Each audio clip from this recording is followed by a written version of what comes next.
Ya Oş şаарында ушундай чоң көчөлөрүбүз бар экен да. Азыр мына сыностор болуп атканда көрүп атабыз да. Биз жолдорубуз энен эле болгон экен да. Мына Ошто жүргөндөр байкап атсаңар керек, а. Анан эми мына ушу Ош мэриясы мына Шакиров көчөсүндөгү бир карап койсо, мына ошондой кафелердин алдыларында аркы бетине, берки бетине эки катардан дагы машиналар туруп алат да. Шуну кандай кылып чечет? Мына балким кафенин ээлери парковкаларды кылышабы же кандай кылышат? Мен мына ушул жерде вечно ушундай машина пробка да.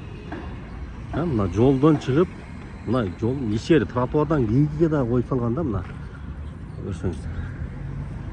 Бул жерге бир жакшы бир парковка ойлонуштурса, мына кафелер менен сүйлөшүп, мына жолдун боюна токтогон. Өзү негизи мына жер бир 3 катар жол экен да, достор.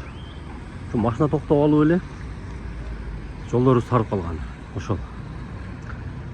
Ошто жүргөндөр өзүңүздөр көрүп атсаңар керек, жаман сонун болуп атат, көчөлөр ачылып,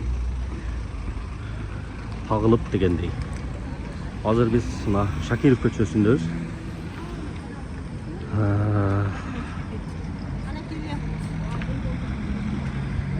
Мына ушул көчөнүн мына ушул кафелер башталган жерлерде бүт ушундай манасата жабык турат. Достор.